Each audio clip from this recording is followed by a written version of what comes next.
In the winter and spring of 1989 and 90, a triangular object with dazzling lights was seen by hundreds of people in the skies over Belgium and Germany.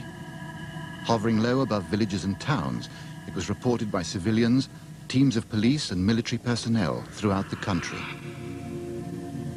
Then on March the 30th, 1990, two NATO radar stations at Samazaki and Glons simultaneously recorded an unidentified object passing south of Brussels. The Belgian Air Force scrambled two F-16s for an intercept.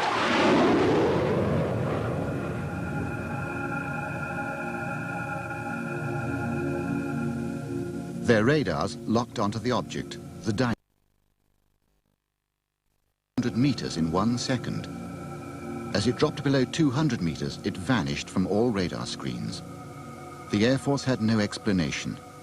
One scientist suggested the pilots were chasing a rare atmospheric phenomenon, but the chase lasted 75 minutes, the object was seen on no less than 5 radar screens, and the testimony of hundreds of eyewitnesses remains.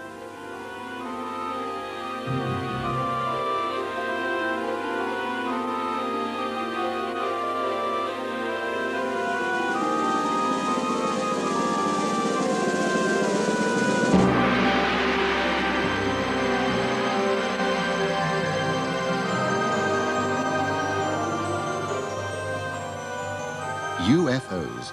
We bring to them our own expectation of what they might be, what they could mean. Since the beginnings of history, experiences of the UFO have ranged from the sublime to the manifestly absurd. If reports are to be believed, we're already the objects of much curiosity, and every year many hundreds of people claim to have come close to the UFO experience. UFO やって、あの格好 UFO やって。光ってるね。UFO やってあれ。本当に光ってるわ。赤とね、青の光出してる。俺 UFO やって。I mean, that could not be a weather balloon. That's impossible. Well, it's going up and then going over, reappearing, and it's sort of going in a sort of circle, isn't it? Tell you what, I'm pleased I got it on bloody film. One community that experienced the full force of a UFO flap was at Gulf Breeze in northern Florida. Over those dunes, right there. Over the dunes. Oh my God. There she is. There she is, right there. Oh my God. Okay. Kind of way out. There's that boat just went by. Oh, Jesus, wouldn't you know it? Property developer Ed Walters videoed that in November 1993, but it was only most recent of a sequence of events that took the whole community by storm. In 1987, he photographed these extraordinarily detailed UFOs with a simple Polaroid camera. The original Polaroids were extremely dark. This one was allegedly taken as a UFO hovered above a road. And then photo analysts light blasted them, which revealed more detail in the emulsion layers. For many, at least, the photos proved that UFOs were here to stay. Others remain unconvinced. But the events put Gulf Breeze firmly on the media map.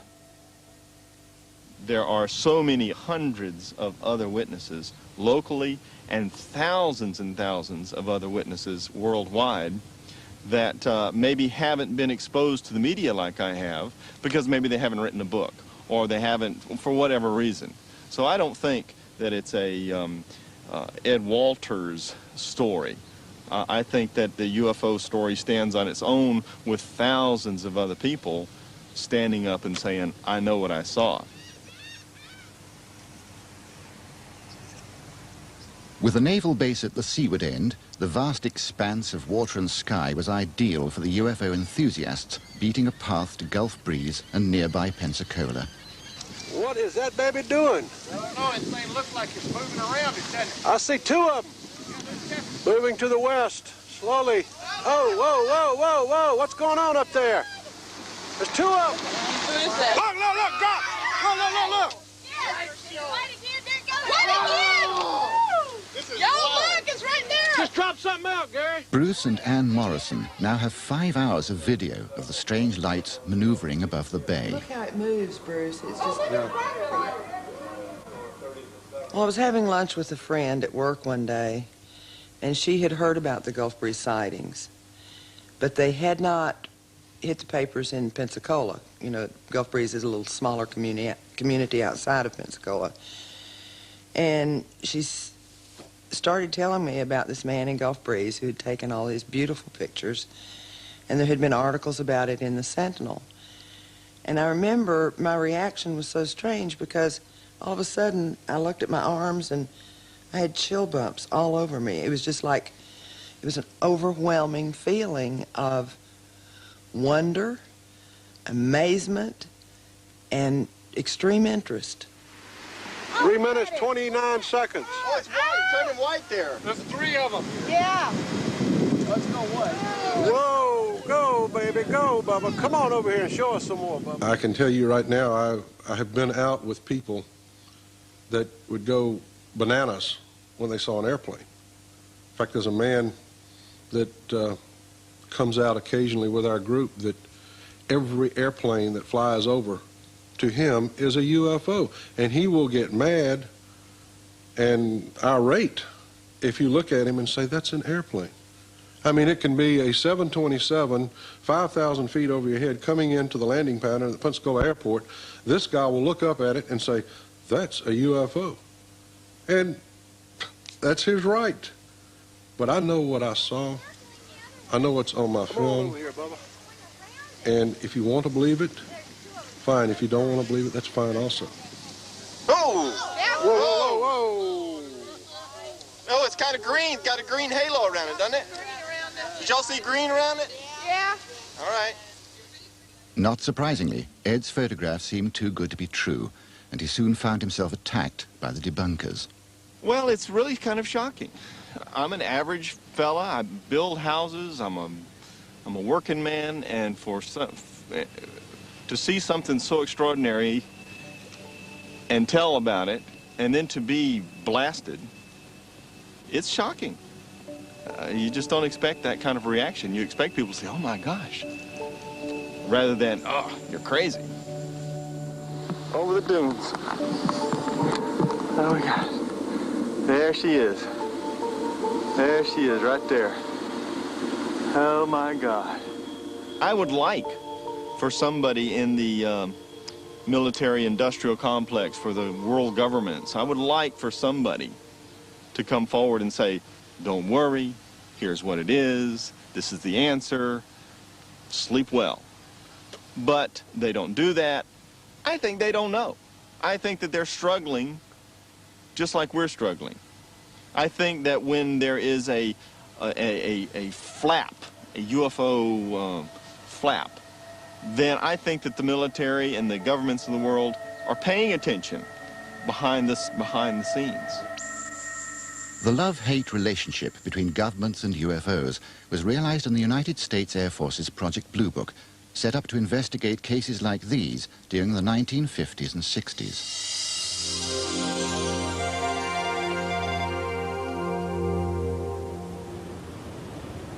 The Jet Propulsion Laboratory claimed that this is a light aircraft, but Lee Hansen, the photographer, is adamant that it was nothing of the sort.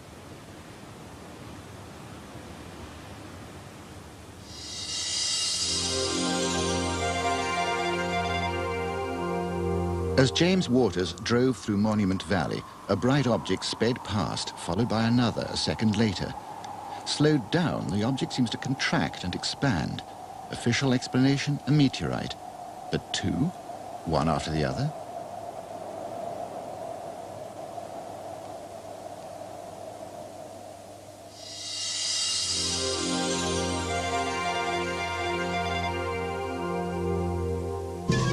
Two other classic UFO films were singled out for study by Project Blue Book. This filmed near Great Falls, Montana, and this in the skies above Utah.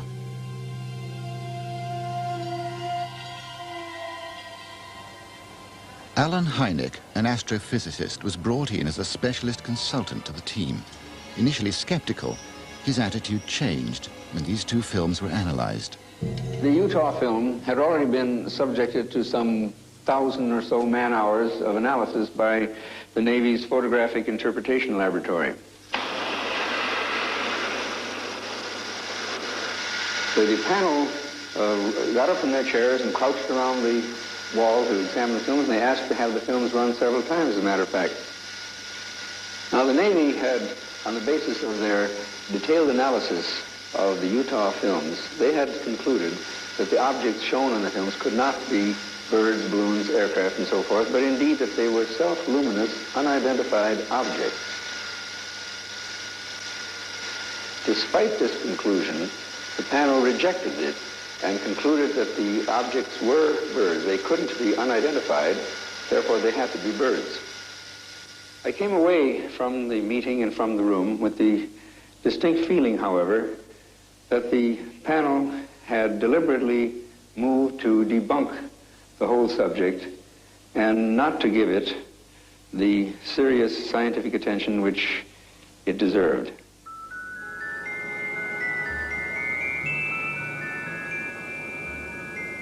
In the skies above Britain, a UFO appears from nowhere and flies alongside Concorde. It seemed intelligently controlled, but cameras can lie. The flights were filmed with a specially designed periscope camera system, the Astrovision, which uses a complex arrangement of lenses and prisms. We asked Alan Tanner of the original British Airways film team to take a closer look. Now, this is probably the classic UFO shot that everybody refers to when they talk about UFOs and Concorde. Again, you will find that it looks very similar to other shots that we've got with funny little marks on it that people say, was this a UFO or wasn't it? Look at it closely and you'll find that there's that little spot of light coming there, which could be quite easily mistaken for a UFO. But in fact, it's quite possible that the sun, which was off to the left-hand side, had caught the front element of the Astrovision periscope system and would have caused an internal reflection. And I feel that that is really sums it all up. You will see that as the camera moves, so that little spot moves, and I don't think that's a UFO.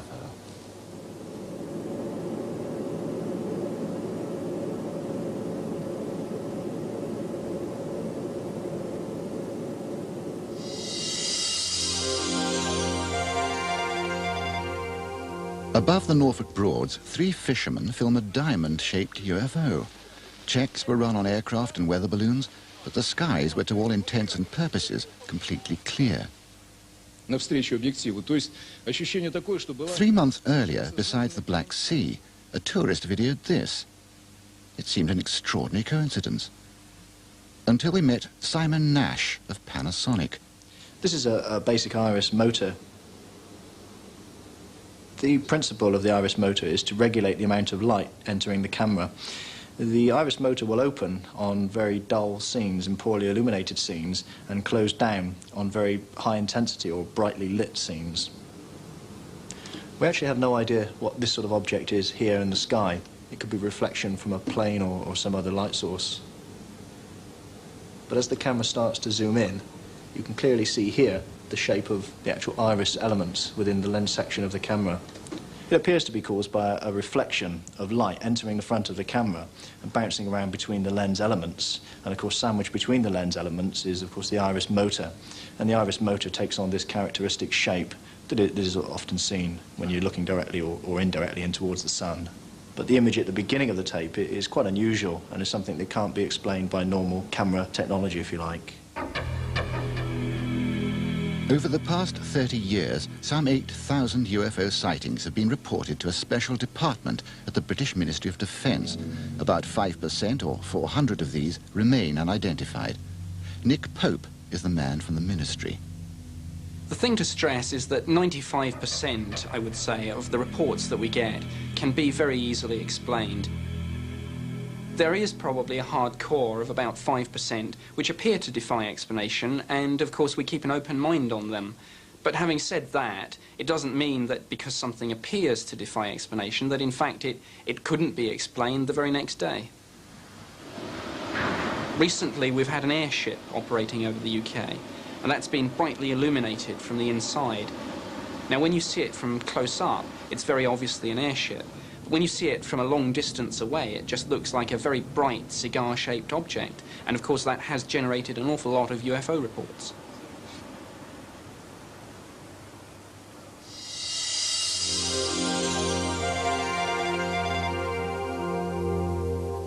Many reports continue to defy rational explanation. In a valley near Ottawa, the object on the right was apparently witnessed by more than a dozen people. The Royal Canadian Mounted Police said it was in fact a Sikorsky helicopter. But the Canadian Defence Department said there were no helicopters in the area.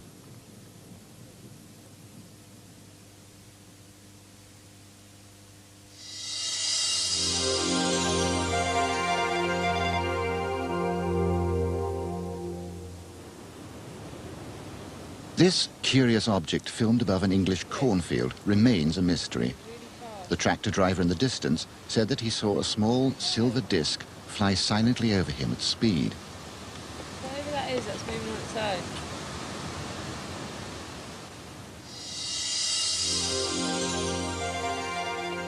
As a TV cameraman was setting up for a weather picture in Wisconsin, an object flashed past the windmill. It's traveling at over 1,000 miles an hour.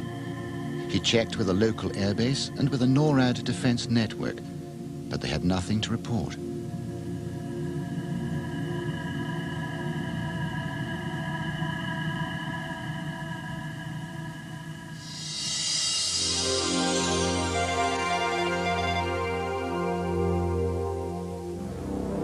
In Oxfordshire, while filming a farming program, a TV crew suddenly noticed this object over the fields. Well, first of all, we saw what appeared to be a very large vapor trail, much thicker than the normal vapor trails. And when this vapor trail finished, it stopped at a straight line, you know, as opposed to fading out. The object, which was obviously circular and an orange-yellow color, seemed to stop very slowly and then very quickly out of frame, and it went so quickly, just couldn't follow it. It seemed to be an amazing speed, it really was. Well, first of all, it was the vapor trail, which seemed to suddenly appear. The line in the sky before the vapor trail actually appeared was also visible, so it looked as though it must have passed overhead without us noticing it at all. But then the vapor trail itself was, may I say, sort of curly, as though the object that was leaving it was in fact spinning. Then, looking at the object itself, you could see with the naked eye that it was in fact spinning, and orange and round.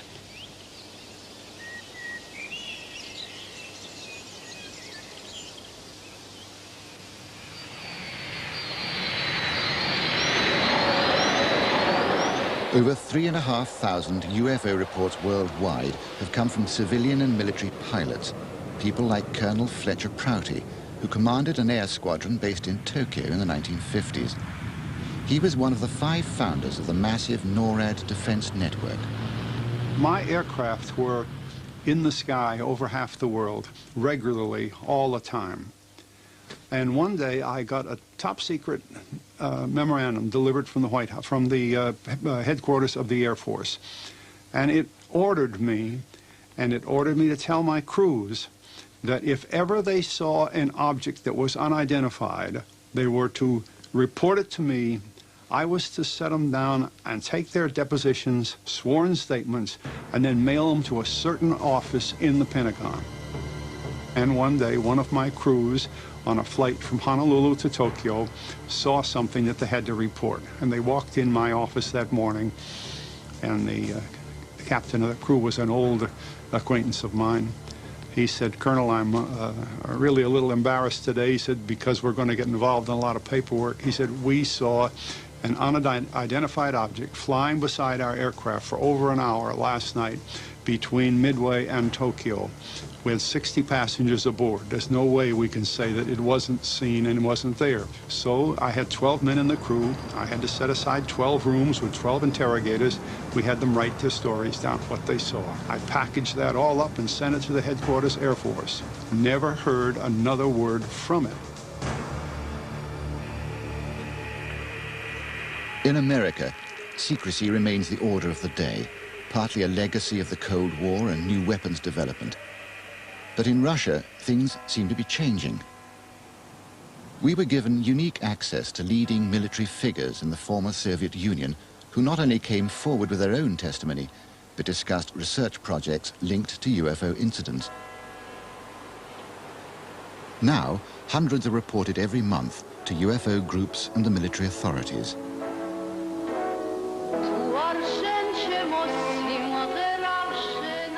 As a Russian film crew were making a music video, watching crowds saw this object appear over the center of Tbilisi.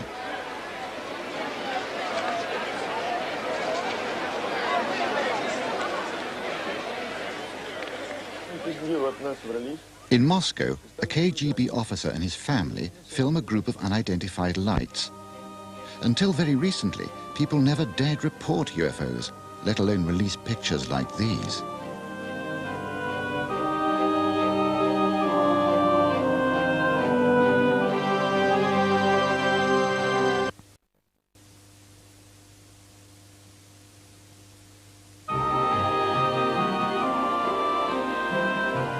For years, the old secret regimes prevented anyone admitting to any UFO experience.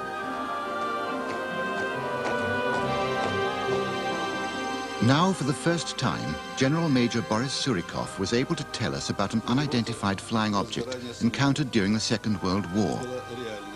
As it approached, it electrically charged their bomber, threatening a massive fuel explosion. To save the plane, they jettisoned the bomb load, but reported their mission a complete success for fear of reprisals.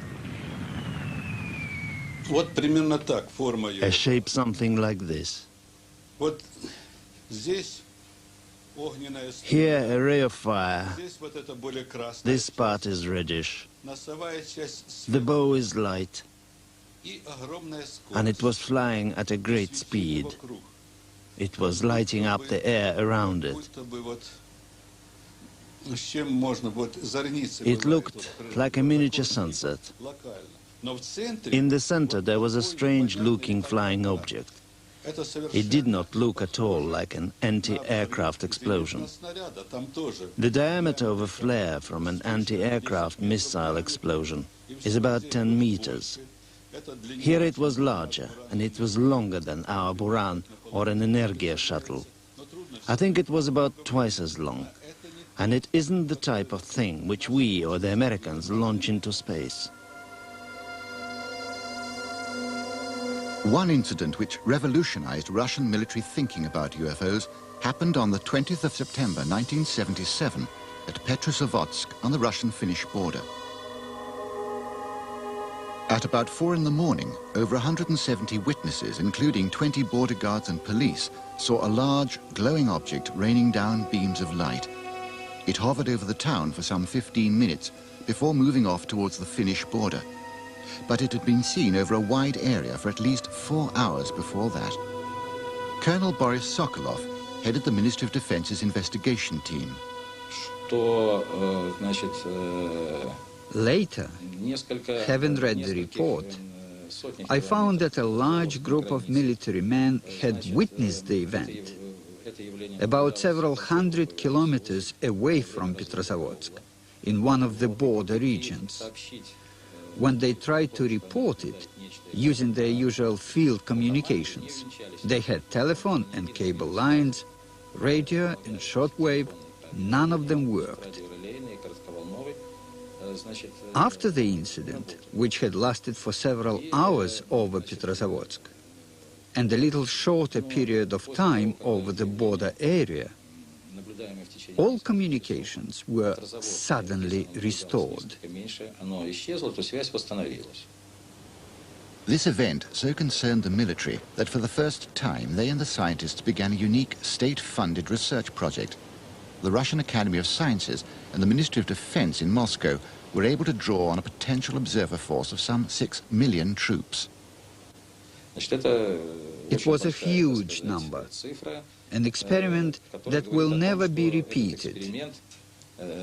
It lasted 10 years, and the whole of the Soviet Union was involved, 1/6 of the globe.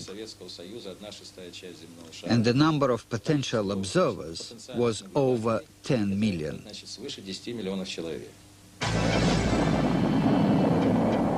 Up until now, this incident has always been dismissed as disinformation, a cover story for secret rocket launching. Now, for the first time, Colonel Sokolov has testified to the actual events that led to one of the world's most extensive UFO research projects. If UFOs are tangible objects, they seem to demonstrate an extraordinary technology. In Moscow, there's a state-funded organization that is actively investigating new propulsion systems based on UFO reports. Dr. Anatoly Akimov is the director. We are not looking to limit our research objectives by just trying to explain abnormal physical experiments. What we are trying to do is to go beyond the normal investigative boundaries. If we believe, and we certainly have good reason to do so, that the UFOs exist as a real phenomenon, then naturally the question arises as to whether our contemporary science can come to some understanding of them.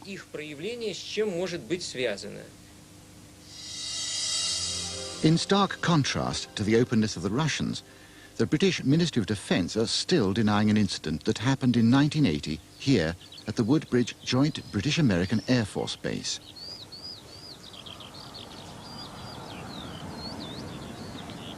This was one of the busiest military air bases in the United Kingdom.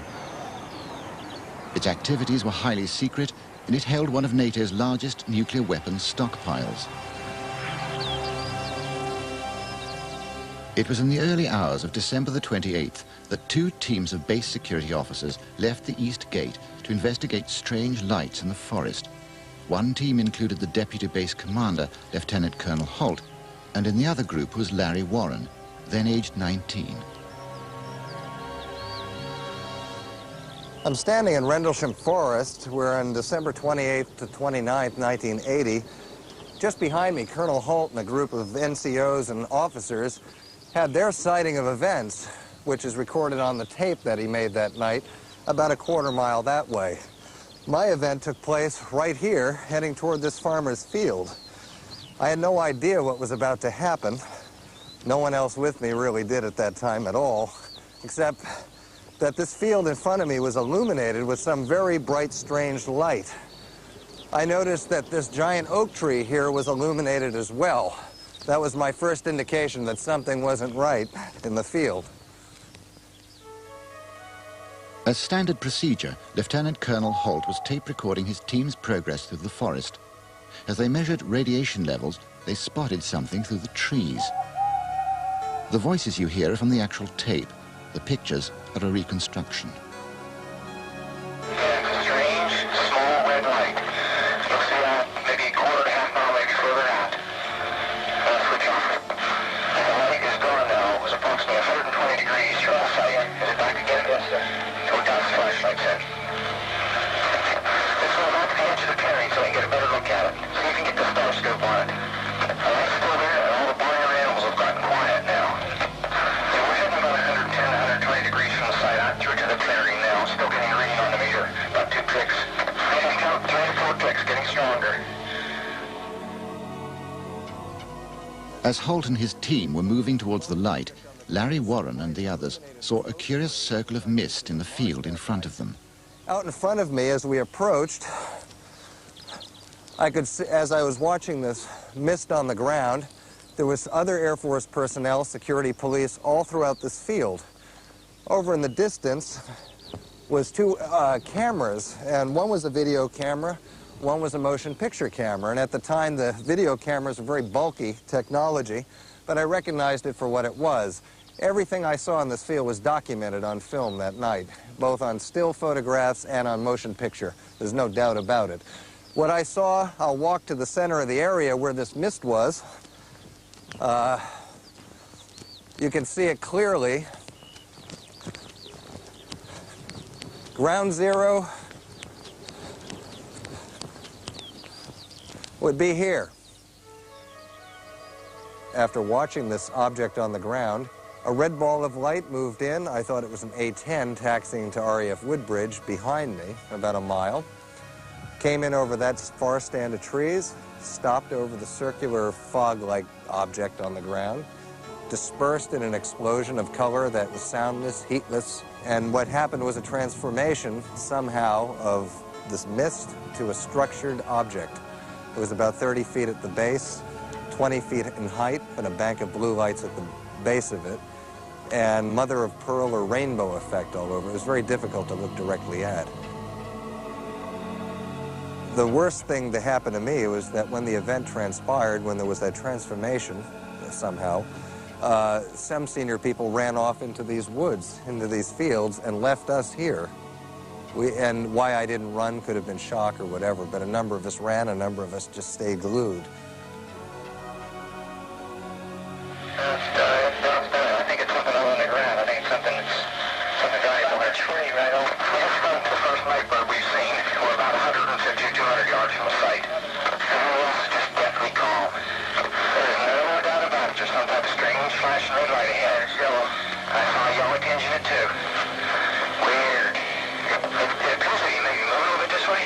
Yes, it's right on past that. Yellow. It's coming this way. It is definitely coming this way.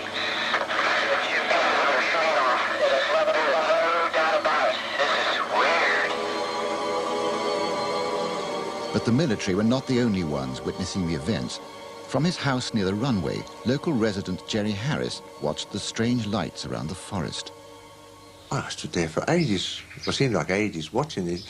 And they were dipping down behind the trees. They were going down behind the trees and coming back up again and sort of zigzagging about. And I thought, well, if they were airplanes, they would crash into the forest because the runway's over there and they're over there.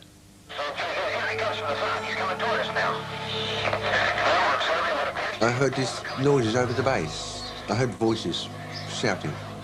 I couldn't hear what they were saying because there was a distance, but I could hear that the wind was in my direction. And also then I heard vehicles start up and sort of drive off. Well, I imagine anyone could have made this up if they were very imaginative.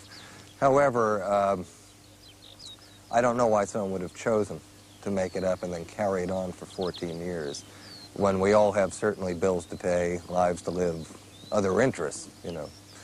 I don't think anyone could make this up. Not the evidence. Actually, you could remove me from the story and you still have a story there. It's just not going to go away. This one will never go away. A strict security clampdown, denials and other explanations quickly followed the incident. Orford Ness Lighthouse, 6 miles distant, was one. Others included meteorites, police cars and bright stars. The alleged films and photographs have never been released, but one abiding piece of evidence remains. Lieutenant Colonel Holt's report, authenticated as genuine by the British Ministry of Defence. Strange, small red light. Looks to be maybe a quarter to half mile, maybe further out. It was released 3 years later through pressure from Warren and others, using the American Freedom of Information Act. We're about 150 or 200 yards from the site. Everyone else is just deathly calm. There's no doubt about it. There's some type of strange flashing red light ahead. It's yellow. I saw a yellow tinge in it too. Weird. I wasn't there at the time of the Woodbridge sighting, so I can't be sure what happened. It may well be that no explanation was found for what happened that night, but when we find no evidence of a threat, our involvement ends, so something can be unexplained, but not necessarily lead to any further official work.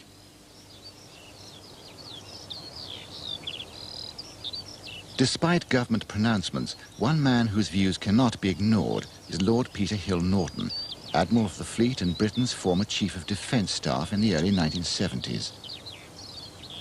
It seems to me that something physical took place. I have no doubt that something landed at this U.S. Air Force base, and I have no doubt that it got the people concerned, the U.S. Air Force people and the commanding general at the base, into a very considerable state. My view is that the Ministry of Defense, who were repeatedly questioned about this, not only by me but by other people, have doggedly stuck to their normal line, which is that nothing which was of defense interest took place on that occasion. My position about this has always been quite clear, And I have said this both in public and on the television and on the radio, and I said it face to face to Lord Trefgarne when we met. Either large numbers of people, including the commanding general at Bentwaters, were hallucinating, and for an American Air Force nuclear base, this is extremely dangerous, or what they say happened did happen. And in either of those circumstances, there can only be one answer, and that is that it was of extreme defense interest to the United Kingdom. And I have never had a satisfactory rebuttal of that view.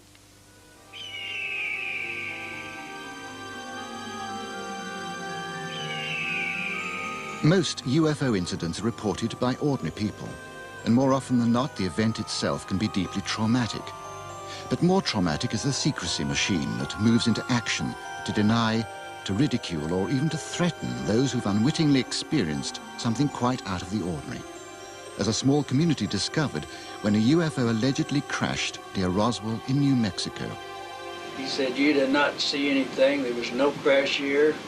You don't go into town and making any rumors that you saw anything, that there was any crashes." And he said, "You could get in a lot of trouble." Well, I was a little agitated, a little mad about the situation when he called me an SOB to start with. And I said, "Hey, look, mister," I said, "I'm a civilian and you can't do a damn thing to me." And he said, "Oh, yes, we can, mister." He said, "Somebody will be picking your bones out of the sand."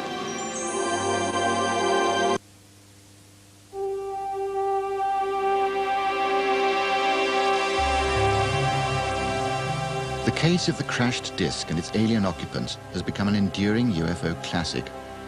On July the 2nd, 1947, near Roswell in New Mexico, an extraordinary collection of metallic and other debris was discovered by Mac Brazel, scattered widely over his ranch lands. A few days later, he contacted local Sheriff George Wilcox, who called the Roswell Army Air Base. They sent Major Jesse Marcel to investigate and to collect as much debris as possible. The Army issued a press release saying they'd recovered a crashed disc. But later that day, Major General Ramey denied the report, saying the debris was simply a grounded weather balloon.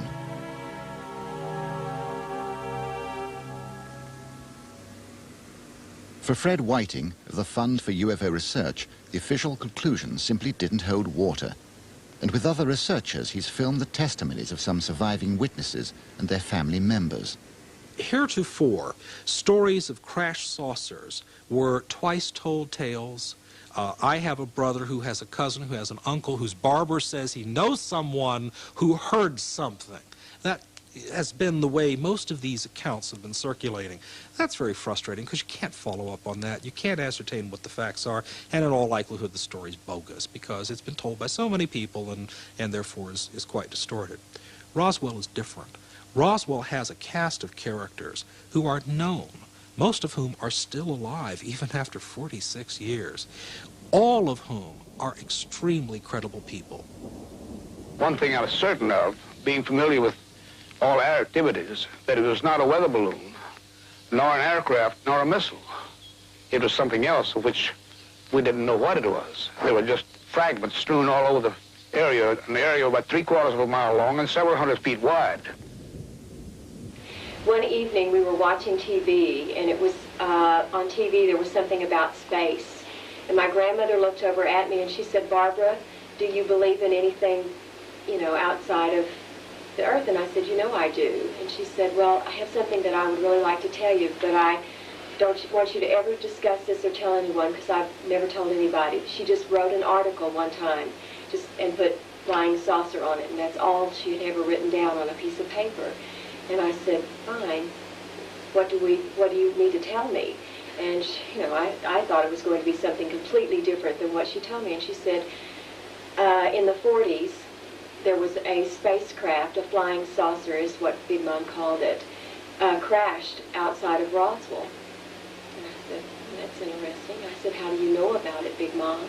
And she said, "Your grandfather, George, was as a sheriff at the time.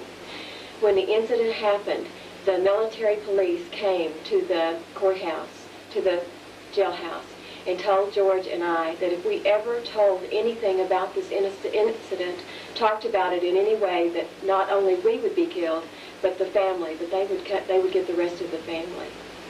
Why? What did he know? According to witnesses, the military had discovered something more than a crashed spacecraft. In the Army airbase, an autopsy was in progress, witnessed by a nurse, a close friend of the local mortician. She said when one of the hands was detached from the arm, and she said when the doctors turned it over, that she noticed on, and they made a notation. That's what she was doing, was trying to take notes and making notations for them. And they were all sick. But she said that on the tips of these little fingers, it looked like little pads with little holes that kind of looked like a small suction cup on each end of these fingers here. Said there was no thumb at all, and they only had like the 4 fingers on there. I undertook an effort to try to find out if the Pentagon was still sticking to the weather balloon story.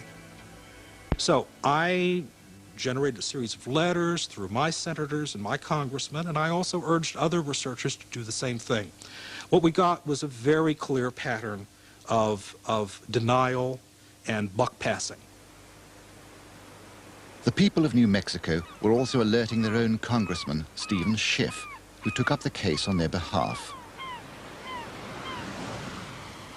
From the statements of witnesses that I've seen or read, a number of individuals described that whatever it was that was recovered from the area around, actually Corona, New Mexico, near Roswell, that apparently it was put in a special plane that was flown in for this purpose, and that the materials were under armed guards because people described the MPs. And I think it's logical to say that weather balloons aren't normally flown by special planes under armed guard. So that by itself at least raises a legitimate question as to, was this a weather balloon? I got a response from an Air Force colonel who just said, we've referred your request to the National Archives. And, you know, that simple, that quick. And so I contacted the Department of Defense again and received a response at a higher level. We're referring you to the National Archives. So I contacted the National Archives. And the National Archives responded to me that they didn't have any material on the Roswell incident. Now, needless to say, I considered this a runaround at the least, and it was at that point that I asked our General Accounting Office to assist me. The General Accounting Office, at Congressman Schiff's request, agreed to undertake an inquiry into whether or not there was a cover-up of information concerning the Roswell events. An investigator was assigned to the case, reporting back, of course, to the Congressman's office, since the General Accounting Office is a creature of the Congress. It's the Congress's investigative arm. This investigator approached an official within the Air Force Congressional Liaison Office, the Director of Plans and Operations, Colonel Larry Shockley. The investigator said to Colonel Shockley, I'm interested in getting into the Roswell case. Colonel Shockley's response reportedly was, you've got no business getting into that. This is not the first, and I suspect nor will it be the last, such obstruction of this investigation. They didn't say, Congressman Schiff, we have documents, but they are classified. You're going to have to go through certain procedures if you want access to them. That would have at least been a reasonable response. But to send me to an agency which doesn't have the documents, and by now they must know that, that is not a reasonable response. Stephen Aftergood of the Federation of American Scientists believes there could be a less secretive and more mundane explanation. The National Archives reports that it has more than 300 million pages of classified documents from before 1960 alone that are awaiting declassification review.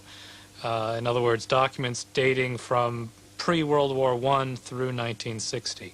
If we extrapolate that to a likely estimate for all classified documents through the present, I would say there have to be well in excess of 1 billion pages of classified documents that are waiting for declassification review.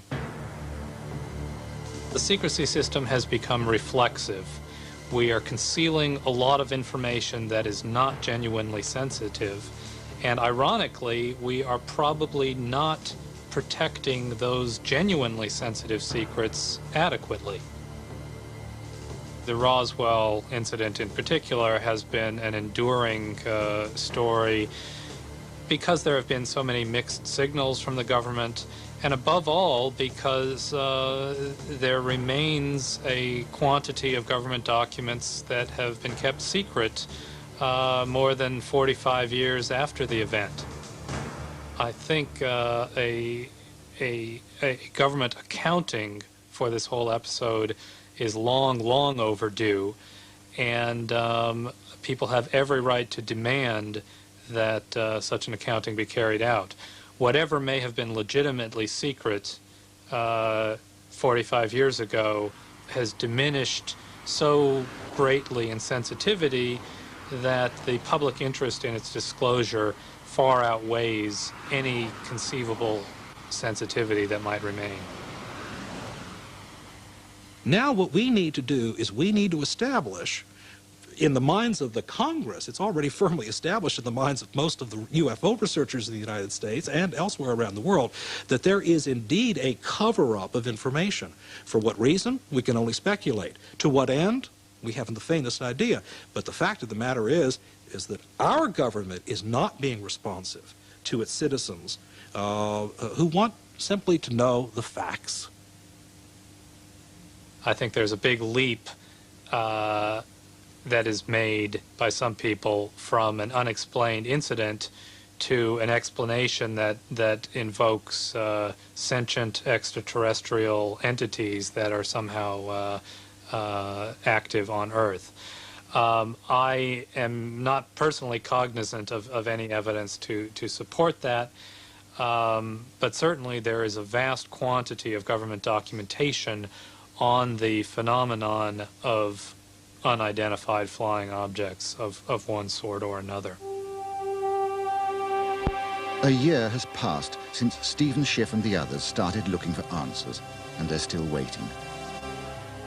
The latest information is that all the documentation or methods traffic between the relevant air bases for the years 1945 to 1950 has been completely destroyed, contrary to government regulations.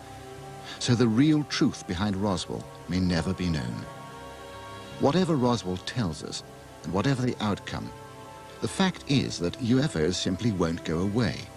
And as thousands of reports continue to flood in year by year, people will be looking for answers. Whether they find them depends on how open our governments choose to be.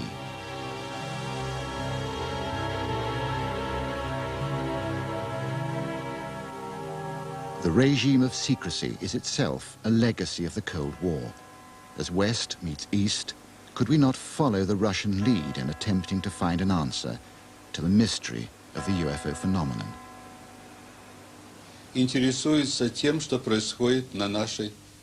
We cannot rule out the possibility that creatures who may well be superior to us are interested in what is happening on our Earth.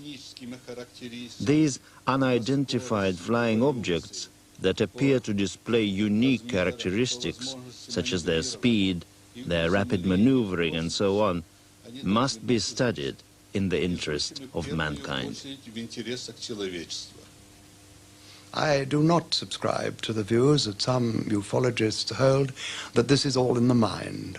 I believe that there is undoubtedly something, or a number of things, they may be quite different things too, in our atmosphere, which is physical, and were it to land, could be seen and touched and photographed. And indeed, there are people who say that all those things have already happened. I hope that someday we find out what it's all about. But everybody loves a mystery, and I think someday we'll know. It seems to get like brighter, doesn't it? And then dimmer. It's changing shapes. Like it's like flashing out. Yeah, I noticed that. It's sort of really bright, isn't it? And then it's gone behind a cloud. Oh no, it's flashing on the video, like the tape's running out or something. Oh wow, it's just shot up in the air. Oh wow. Well, I didn't get it on tape. Don't believe it.